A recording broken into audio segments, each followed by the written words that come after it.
Luar biasa Bapak Ibu. Saya ketika membaca kisah ini baru sadar, baru mengerti kenapa banyak orang, sekalipun mereka sudah belajar banyak tentang Alkitab, sekalipun mereka sudah menjadi pengajar yang cukup dikenal banyak orang, tapi karena suatu masalah dia kecewa kepada Tuhan, kemudian dia meninggalkan imannya dan menjadi seorang mualaf. Karena apa? Karena kecewa. Tapi saya mau katakan kepada Bapak Ibu bahwa Tuhan sangat mengasihi orang-orang yang sedang kecewa. Katakan amin. Tuhan, amin. Karena Tuhan ingin memulihkan dia Amin. menjadi hati yang murni. Saudara, bersyukurlah kalau kita pernah kecewa, karena kita tahu betapa sakitnya kecewa. Sehingga ketika kita sudah dilepaskan Tuhan dari rasa kecewa itu, yang ada adalah sebuah ucapan syukur. Kenapa Tuhan izinkan semua itu terjadi? Supaya saya belajar tentang kebaikan Tuhan yang luar biasa. Saudara yang dikasih Tuhan,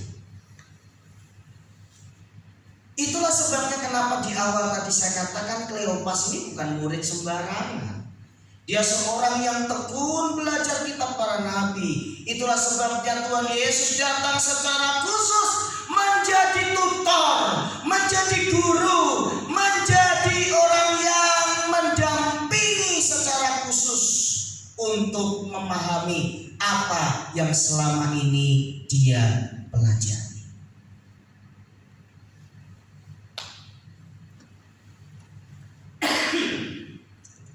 Nah saudara, cara Tuhan untuk mengembalikan sesuatu yang menghalangi itu sangat menarik. Mari kita akan melihat ayat yang ke-28. Mereka mendekati kampung yang mereka tuju, lalu ia berbuat seolah-olah hendak meneruskan perjalanannya, tetapi mereka sangat mendesaknya. Katanya, tinggallah bersama-sama dengan kami, sebab hari telah menjelang malam dan matahari hampir terbenam. Lalu masuklah ia untuk tinggal bersama-sama dengan mereka. Perhatikan baik-baik ayat yang ke-30. Waktu ia duduk makan dengan mereka, apa Bapak Ibu? Ia mengambil roti, mengucap berkat, apa? Lalu memecah-mecahkannya dan memberikannya kepada mereka. Nah, ketika saya membaca kisah ini, saya sangat diberkati. Ini toh cara Tuhan untuk mengingatkan, mengembalikan memori yang indah yang pernah dimiliki oleh Kleopas ketika dia cinta mula-mula dengan Tuhan. Yaitu ketika Tuhan Yesus memecah-mecah roti dan membagi-bagikan kepada para muridnya, termasuk ketika Tuhan Yesus membagikannya ke tangan Kleopas. Ayat 31. Ketika itu, apa Bapak Ibu? Terbukalah mata mereka dan mereka pun mengenal dia. 1, 2, 3. Tetapi ia lenyap dari tengah-tengah mereka. Berarti Tuhan lenyap loh. Berarti Tuhan menghilang. Kenapa sih kok kayak bingung Tuhan menghilang? Cuma menghilang aja loh, ya kan? Jangankan menghilang, tembok tertutup rapat aja Tuhan bisa masuk, karena kan Tuhan udah dalam tubuh kemuliaan. Betul? Bapak Ibu, kalau kita belajar baik-baik, Tuhan menghilang bukan cuma sekali ini loh. Ketika Tuhan Yesus sudah dilempari batu di tengah-tengah kerumunan orang yang di dekat bait suci itu, Tuhan Yesus juga tiba-tiba menghilang juga dari kerumunan. Makanya Bapak Ibu, kalau kita baca Alkitab, jangan cuma baca aja ya, baca kemudian renungkan. Tetapi ia lenyap di tengah-tengah mereka. Kata mereka, Berkata seorang kepada yang lain, bukankah hati kita berkobar-kobar ketika ia berbicara dengan kita di tengah jalan dan ketika ia menerangkan kitab suci kepada kita? Lalu bangunlah mereka dan terus kembali kemana Bapak Ibu? Ke Yerusalem. Di situ mereka mendapati ke-11 murid itu. Mereka sedang berkumpul bersama-sama dengan teman-teman mereka. Kata mereka itu, sesungguhnya Tuhan telah bangkit dan telah menampakkan diri kepada Simon. Lalu kedua orang itu pun menceritakan apa yang terjadi di tengah jalan dan bagaimana mereka mengenal dia pada waktu ia memecahkan roti. Seputar salib bagian yang ketiga, saya lebih menekankan kepada Tuhan mengerti bahasa air mata. Sama-sama yuk dengan saya 1, 2, 3. Tuhan mengerti bahasa air mata. Bapak Ibu yang dikasihi Tuhan, sesungguhnya tidak ada sesuatu pun yang kita alami, bahkan karena kesalahan kita pun, yang Tuhan tidak punya rencana yang baik di balik semuanya itu. Itulah sebabnya firman Tuhan katakan bahwa Allah turut bekerja dalam segala perkara untuk mendatangkan kebaikan. Artinya, sekalipun kita dalam keadaan susah karena kesalahan kita sekalipun, Tuhan bisa memakai itu untuk menyatakan kebaikan Tuhan. Tentu dengan jalan supaya kita bertobat dan kembali ke jalan Tuhan, sama seperti yang Tuhan lakukan kepada Kleopas dan temannya ini. Nah, tadi saya sudah janjikan bahwa sesuatu apa sih yang menghalangi mata Kleopas dan temannya ini. Kemudian kenapa ketika Tuhan Yesus memecah-mecahkan roti dan membagikan kepada mereka, kemudian ada sesuatu yang terangkat dari mata mereka sehingga dikatakan bahwa mata mereka terbuka. Bapak Ibu dikasihi Tuhan, sesuatu yang menutupi mata Kleopas itu juga adalah sesuatu yang menutupi mata para murid, yang ketika mereka mendengar berita tentang kebangkitan Tuhan Yesus, para rasul sekalipun mengatakan bahwa itu seperti omong kosong.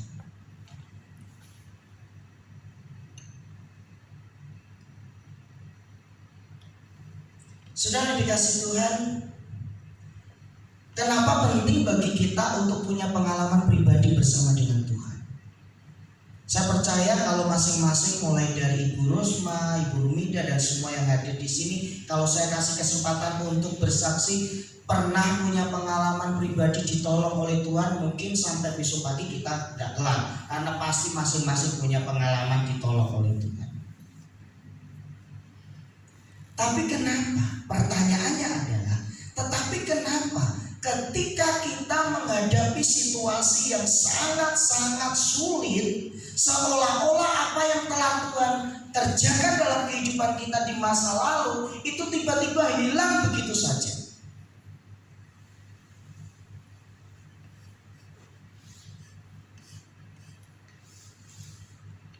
Itulah sebabnya hari ini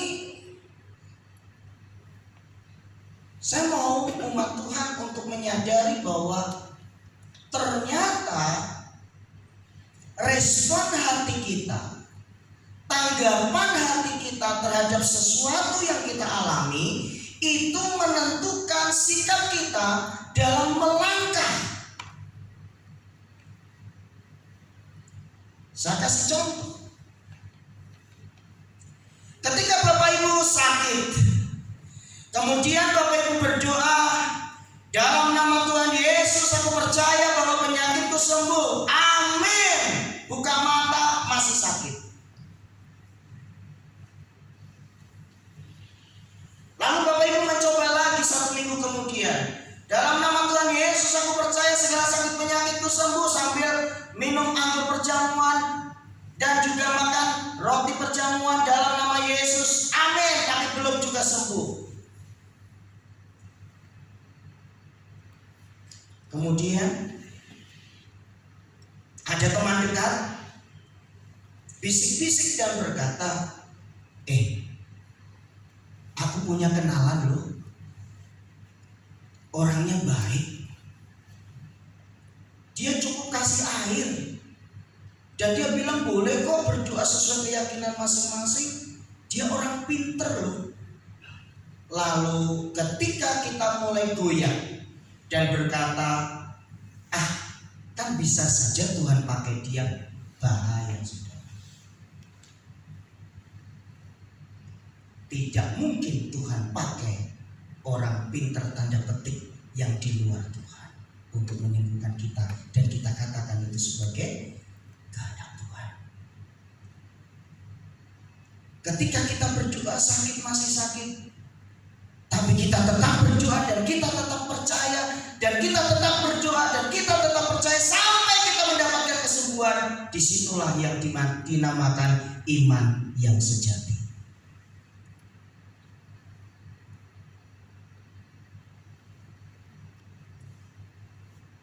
Para murid kurang apa? Lihat mujizat yang dilakukan oleh Tuhan Yesus.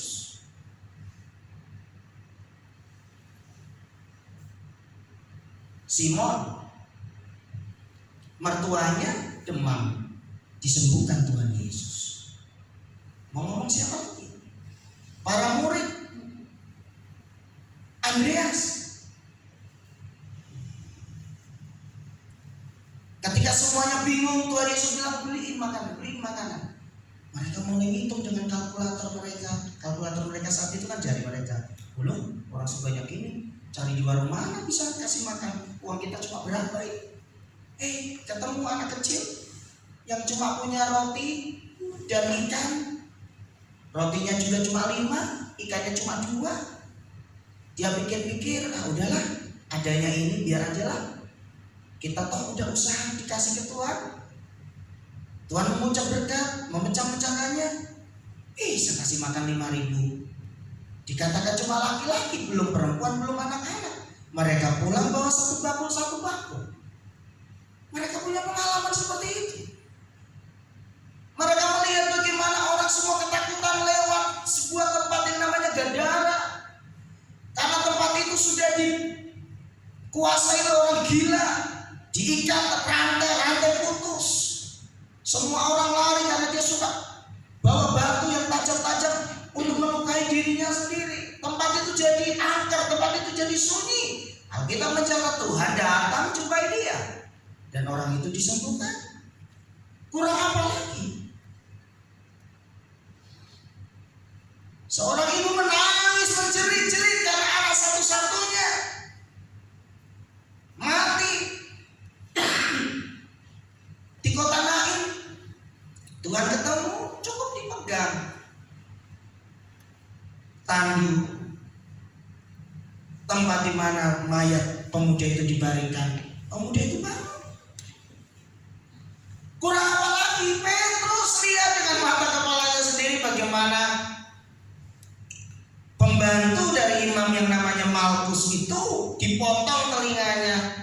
Daun telinganya jatuh di tanah, dipegang Tuhan, ditempel, sembuh. Semua punya pengalaman bersama dengan Tuhan. Tapi toh kenapa mereka juga tidak percaya? Jawabannya sederhana. Ekspektasi mereka terlalu tinggi dan tidak sesuai dengan kenyataan. Ekspektasi itu harapan, ya, angan-angan. Kleopas yang sama, dia punya ekspektasi yang tinggi, dia punya harapan yang tinggi bahwa Tuhan Yesus nanti jadi pembebas buat mereka. Ternyata tidak demikian, kecewa. Bapak Ibu dikasih Tuhan, mari kita belajar untuk dewasa bahwa tidak semua yang kita inginkan harus kita dapatkan. Tapi semua yang Tuhan inginkan itu pasti kita dapatkan. Karena apa yang Tuhan inginkan untuk kita dapatkan itu pasti yang terbaik buat kita. Tetapi tidak semua yang kita inginkan itu terbaik menurut Tuhan. Itulah sebabnya Bapak Ibu dikasih Tuhan, seputar salib bagian yang ketiga adalah Tuhan mengerti bahasa air mata. Saya tidak tahu apa yang saat ini sedang menjadi pergumulan Bapak Ibu masing-masing. Tetapi percayalah bahwa Tuhan tidak marah ketika kita kecewa, tetapi Tuhan ingin kita lepas dari kekecewaan. Karena ketika kita kecewa, kita menutup pintu berkat buat kita. Karena sesungguhnya Tuhan sedang menyiapkan berkat yang luar biasa. Itulah sebabnya mari, Kleopas pun demikian. Sesuatu yang menutup mata dia itu adalah karena dia tidak mendapatkan apa yang menjadi ekspektasinya, tidak mendapatkan apa yang dia harapkan. Siapa yang pernah ngambek sama Tuhan? Pernah marah sama Tuhan? Ada? Gak usah tunjukkan tangannya. Mungkin hampir dari kita semua pernah ngalami itu ya. Kita udah doa sungguh-sungguh, Tuhan aku maunya gini ya Tuhan ya, bener ya Tuhan ya, aku doa puasa ya Tuhan ya, pokoknya ini yang paling pas ya Tuhan untuk saya, dalam nama Yesus ya Tuhan ya, aku puasa ya Tuhan, aku mau yang ini Tuhan, pokoknya yang ini Tuhan, menurut aku ini pas kok Tuhan, ini benar-benar cocok untuk saya, tapi enggak kita dapatkan, lalu kita kecewa sama Tuhan.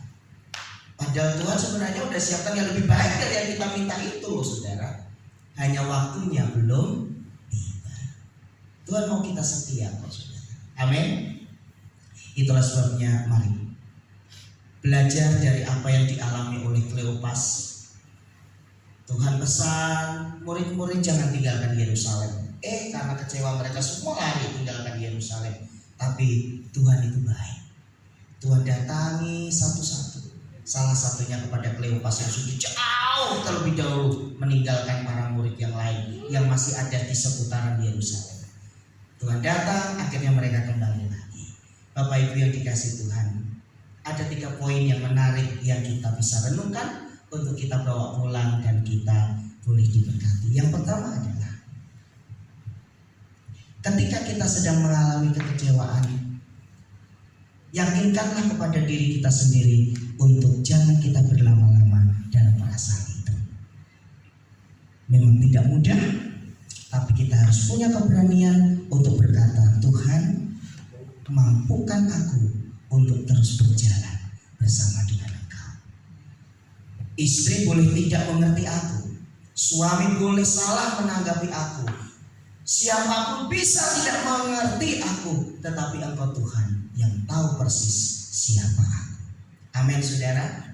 Itulah sebabnya mari, semua orang pernah mengalami kekecewaan, tetapi kita jangan tinggal di dalam kekecewaan. Kemudian yang kedua, mata mereka terbuka ketika Tuhan memecah-mecahkan roti dan membagikan kepada mereka. Ini adalah cara Tuhan yang paling luar biasa untuk mengembalikan ingatan para murid, khususnya Kleopas dan temannya, yaitu masa-masa indah bersama dengan Tuhan.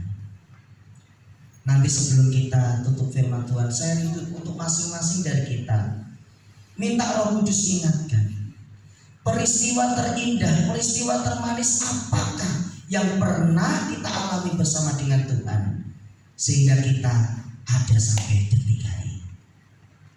Kita boleh mengalami jatuh bangun dalam kondisi apapun, tetapi peristiwa yang Tuhan pernah kerjakan dalam hidup kita, mari kita ingat-ingat, itu membuat iman kita semakin kokoh dalam mengikuti Tuhan.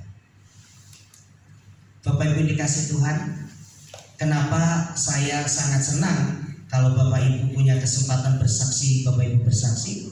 Karena ketika kita bersaksi, maka ada 3 hal yang terjadi. Yang pertama, ketika kita menyaksikan kebaikan Tuhan yang kita alami, yang pertama adalah kita dikuatkan, karena kita diingatkan kita pernah mengalami kebaikan Tuhan itu, lalu kita menceritakannya, kita diingatkan. Kemudian yang kedua, ketika kita menyaksikan kebaikan Tuhan kepada orang lain, maka orang lain juga dikuatkan. Ya, itu yang kedua. Kemudian yang ketiga, ketika kita menceritakan kebaikan Tuhan, maka Tuhan juga pasti senang mendengarnya, karena kita menjadi anak-anaknya yang tahu berterima kasih. Amin Bapak Ibu. Itulah sebabnya berlomba-lombalah dalam bersaksi, menyaksikan kebaikan Tuhan. Nah, karena Kleopas ini senangnya belajar Alkitab, kitab suci, maka Tuhan ketika menjelaskan siapa dirinya, dia juga menjelaskannya tentang kitab suci, bahkan rinci mulai dari kitab-kitab Musa sampai segala kitab nabi-nabi. Maka poin berikutnya adalah, kalau kita ingin kuat, setia dalam belajar firman Tuhan. Mungkin Bapak Ibu bilang, Pak, tapi kadang saya kalau baca Alkitab ngantuk. Gak apa-apa, ngantuk ke belakang sebentar, cuci muka, baca lagi, ya, nanti ngantuknya hilang, ya. Oleh sebab itu, belajar banyak firman Tuhan, karena ketika kita belajar banyak firman Tuhan, setan gak akan mudah menipu kita. Kenapa? Karena di dalam otak kita, di dalam hati kita ada benteng yang namanya firman Tuhan, sehingga setan tidak mudah mengelabui ataupun menipu kita. Yang ketiga, yang terakhir, Tuhan mengenal bahasa air mata. Apapun yang saat ini sedang kita alami, firman Tuhan katakan itu tidak melebihi kekuatanmu. Tuhan pasti akan menolong kita, Tuhan pasti akan memampukan kita. Yang terakhir, kita pasti bisa bangkit dan menang. Amin. Mari kita semua bangkit berdiri. Mohon untuk worship leader, singer boleh maju ke depan.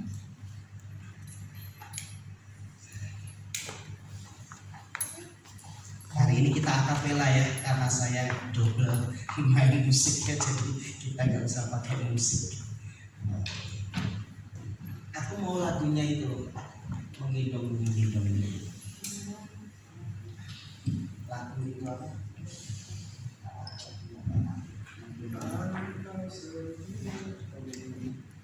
Oke, yuk kita semua bangkit berdiri, kita segera akhiri ibadah kita pada malam hari. Oh, malam sih. Sore hari ini. Baru jam 3. Tuhan, Kau setia dulu, sekarang, selamanya. Semua rencana Tuhan pasti akan Kau kerjakan, pasti Kau genapi.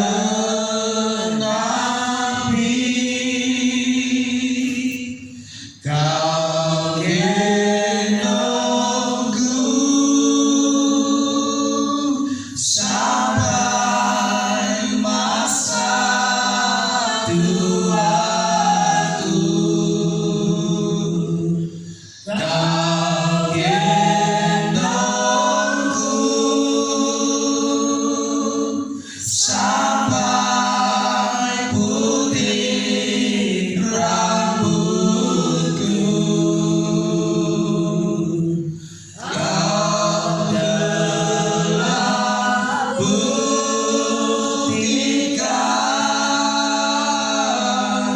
takkan Kau lepaskan. Kau gendongku sampai selamanya. Dari pertama kita naikkan pujian ini. Tuhan, Kau setia. Amin. Dulu, sekarang, selamanya. Semua rencana Tuhan pasti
Jamah hati kami saat ini ya Tuhan. Kau mengenal siapa kami di hadapan-Mu ya Tuhan. Kau begitu mengasihi kami ya Tuhan. Tiada yang seperti Engkau. Semua orang tidak mengenal kami ya Tuhan. Semua orang tidak bisa memahami kami ya Tuhan. Kadang-kala ada air mata yang menjadi bahasa kami di hadapan-Mu. Namun Engkau mengerti bahasa air mata sekalipun ya Tuhan. Sebab Engkau mengasihi kami. Engkau mengasihi kami ya Tuhan. Terima kasih Tuhan. Hirna namuna shikarala namuna sih. Terima kasih Tuhan, Engkau sungguh baik. Engkau sungguh baik ya Tuhan. Kau luar biasa baik bagi kami ya Tuhan. Haleluya. Hirna shikarala namuna shikarala. Haleluya. Bapak Ibu yang dikasih Tuhan, sebelum kita tinggalkan rumah Tuhan ini, seperti apa yang sudah saya sampaikan tadi, untuk beberapa saat ke depan saya rindu masing-masing mengingat kebaikan Tuhan. Mari masing-masing dari kita mengingat kebaikan Tuhan. Saat dimana kita terpuruk dan Tuhan mengangkat kita, kalau kita mengingat kebaikan Tuhan, maka tidak ada sesuatu pun yang bisa menggantikan kasih Tuhan. Manusia bisa mengecewakan kita, siapapun itu bisa mengecewakan kita, tapi Tuhan tidak pernah mengecewakan saudara dan saya. Saya mau masing-masing dari kita kembali kepada cinta mula-mula. Saat dimana saudara dan saya ditangkap oleh Tuhan, saat dimana saudara dan saya yang tadinya tidak tahu arah kehidupan ini, Tuhan mengangkat saudara dan saya. Kita seperti barang rongsokan. Tuhan memulung kita dari keadaan yang tidak berarti. Oleh darahnya yang tercurah di kayu salib itu, Tuhan membuat engkau dan aku menjadi anak-anaknya. Oleh sebab itu, Bapak Ibu yang dikasihi Tuhan, mari sore hari ini jangan pulang dengan sia-sia. Jangan langkahkan kakimu tanpa membawa berkat yang dari Tuhan. Rugi Bapak Ibu kalau kita beribadah dan kita tidak pulang membawa berkat yang dari Tuhan. Karena sesungguhnya setiap kali kita datang ke rumah Tuhan, Tuhan sudah menyediakan berkat spesial buat kita. Tangkap berkat Tuhan itu. Jangan mau itu diambil oleh iblis. Tangkap setiap berkat Tuhan. Manakala kita datang ke rumah Tuhan, Tuhan sudah siap untuk memberkati kita. Terima kasih Tuhan. Engkau baik. Engkau baik Bapa. Engkau baik. Engkau baik Bapa. Semua baik. Semua baik. Apa yang telah kau perbuat di dalam hidupku. Amin. Semua baik, semua telah baik. Kau jadikan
Bapa jamah kami ya Tuhan Yesus.